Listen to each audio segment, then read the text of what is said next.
Philly film. Games. It's over. Welcome back to Philly Film Games. We're doing Kirby. We're back to Kirby. Hi, I'm so cute. Damn right you are. Let me pick up my waifu and bring her here. Oh, this game is adorable for being 64-bit. There's something about the 64-bit... Oh, that's right. This game, you can do all those crazy combos and whatnot. Nice.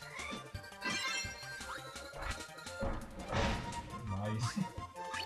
Incoming!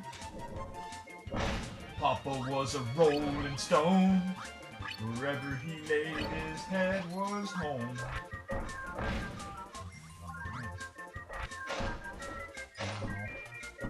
Excuse me! Coming through!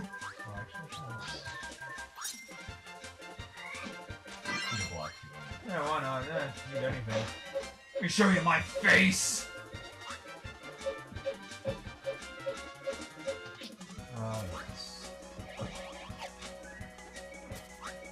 I keep one thing when you get above somebody, you can turn into a brick and just knock them out like Smash Brothers. Cause that, like, I'm no good at Smash Brothers, as some people are. But, oh. Hello. Are you, did you just turn into a tanuki? Well, oh no, you're the hamster. Well, no, you can carve yourself into a lot of different ways. Like on a bird. Oh, wow. I can fly. This game is so good!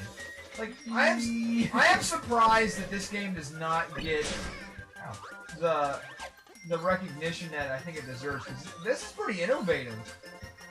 I think it might have been the issue to the fact that it was on a 64-bit system, because there have only been two 64-bit systems, supposedly. There's this, and then there was the Atari Jaguar, and we were talking about, off-screen talking about, Jesus, gonna fry your ass. We were talking about the Atari Jaguar, and I can't remember the name of the game, but there's the Jaguar version of Star Fox, which has no music, no real sounds other than a green voice telling you, "Where did you learn to fly?" Driving you nuts. And I only knew one person who ever owned an Atari Jaguar. It was one of my best friends, and he was like, "You're all jealous of me because I got a Jaguar." I'm like, "Not really, dude. It's really not all that great. I don't see anything that's, like, really surpassing my Super Nintendo right now." Or when I got my PlayStation, I was like, "No, you're not really surpassing anything." But Jaguar was supposedly 64-bit, when in reality it really wasn't. It was actually... oh, is this all you gotta do? That's it? Yeah, that's just a boss. So Eric is very anticlimactic about these games.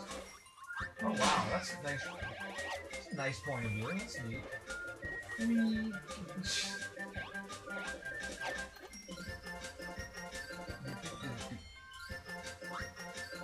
Oh, this high energy music is like craziness for me.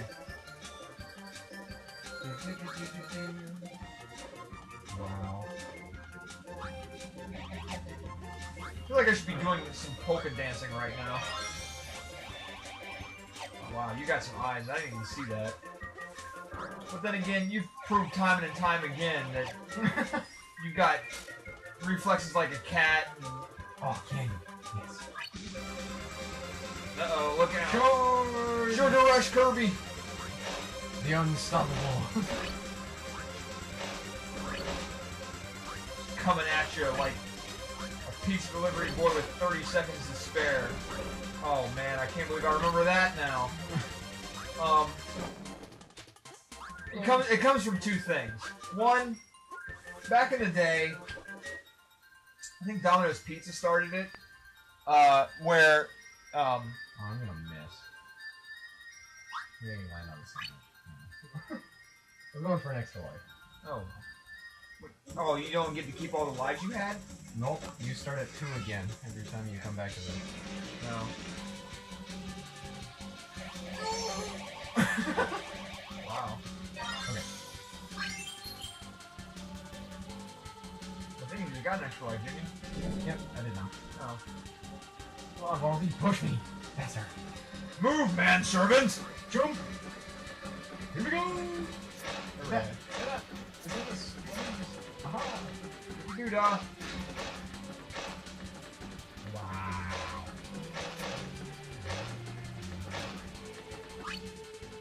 high stakes action when Kirby rides the mine. Oh, I need to charge Minecart of death. Whoa!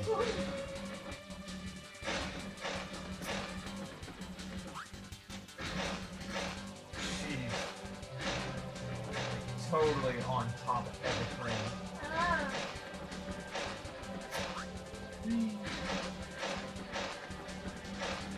Don't make me come in here and crack some skulls. There's another reference. But no, back to the thing about pizza. Back in the day, about late 80s, early 90s, pizza delivery actually had delivery wars. And the deal was, Domino's started it by making a statement that if you don't get your pizza in 30 minutes or less, it's free. Mm-hmm.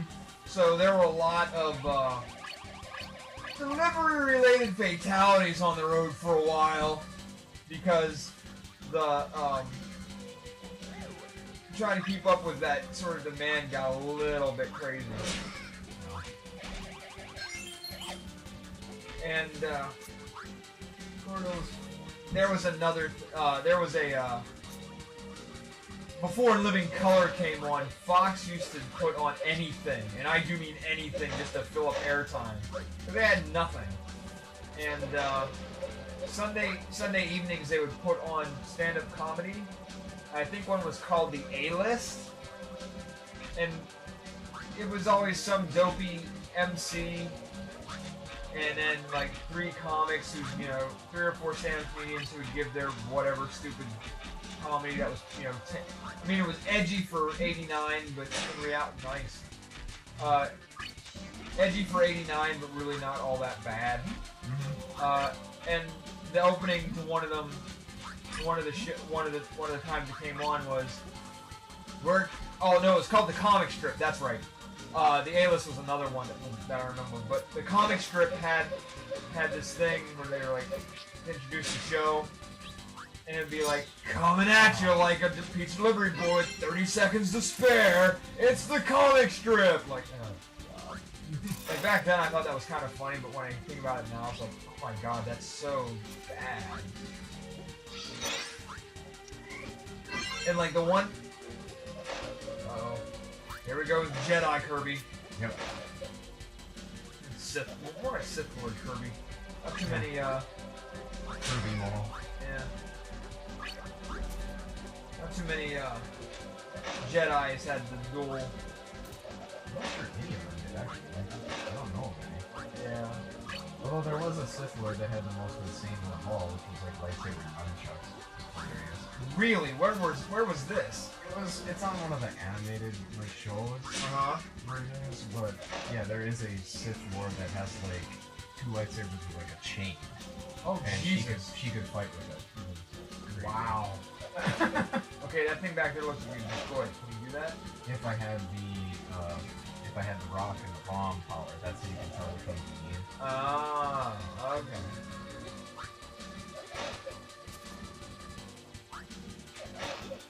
So yeah, It's like the whole purpose I wanted this thing. The boss does nothing but the enemies. Oh Jesus.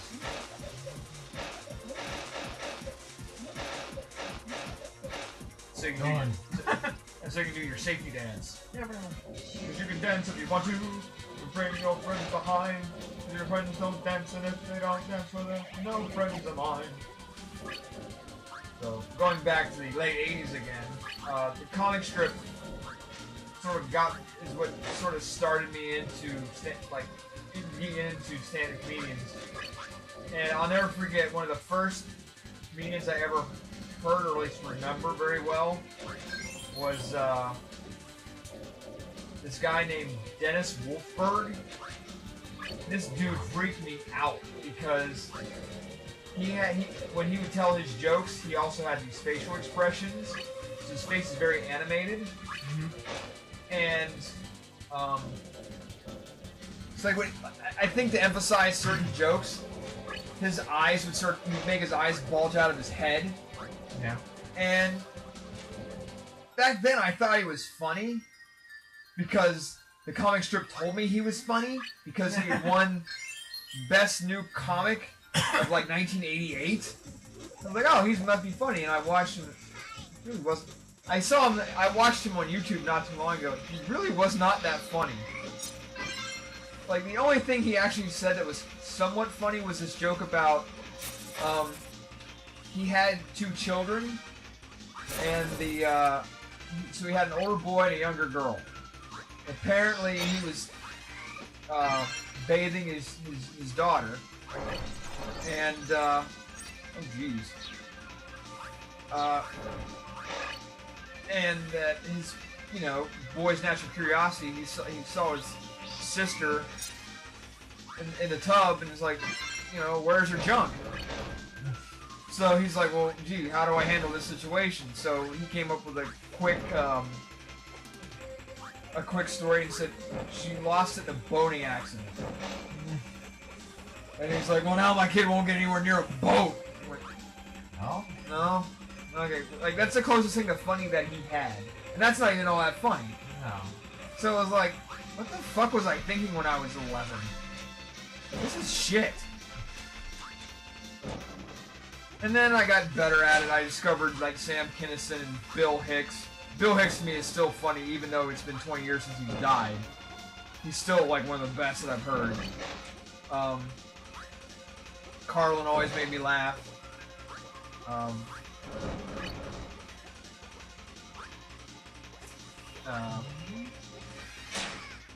Some of the greats, but like, I don't know what the hell.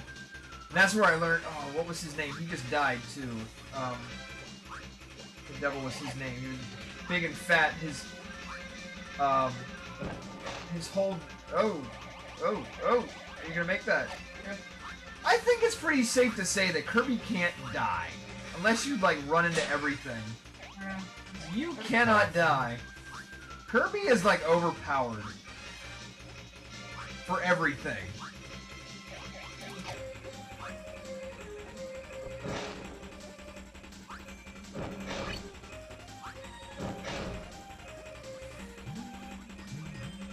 So, yeah, it was... Uh-oh. You're not even gonna deal with the sass. No, you're supposed to make that painting out of these blocks. Oh, God. And you gotta make an umbrella? Yeah. Good luck with this, I wanna see this. It changes, like, every time you play. Like, sometimes it's not an umbrella, it's something else. But either way, it sucks. Like, the easiest one I had was, like, a pizza with a slice missing. Uh-huh. But... I'm gonna say, how do you... I'm not sure I can make an umbrella. I might have the wrong power here because I can't break blocks in certain places. Does it matter what angle that the umbrella's in, or it just gotta look like one? It's gotta kind of look like one, and it's gotta have the little handle on it. Uh-huh. So we'll see. I think I screwed up. I think you're close. Yeah, it looks like a tree, but who gives a shit? Yeah, but it doesn't count. There would have been one of the gems that showed up in that empty hole. Oh, so now what? I just can't get it now. Oh, damn. Oh well. Oh, John Panette, that's the name I was looking for. His whole career was on this one joke. Oh, nice. Oh, yeah, the fire sword. It was, because he was so big, like, dude was literally like 400 pounds. And Panette had one joke, and it was his Chinese buffet joke. And it all went around this, oh yeah, they're playing maracas, you should end up killing them anyway. They're bad. Yeah. People playing maracas are bad. Yeah. His whole joke was, that he can't go into most Chinese buffets now because he's banned. Because of one instance of him going in and like, oh no! You here 4 hours! You leave now! How you so big? How you eat everything? You clear out an entire stock! Like that's his whole, like that's his only joke that actually did anything. And like he wrote that joke for literally 20 some odd years. Because I remember hearing that when I was like 11. Back when I was 11, yeah, it was funny. But I mean, he's tried. Kirby, really? Yeah, it actually says Kirby on the ground. Okay. Next time on Philly Film Games, more Kirby on the ground.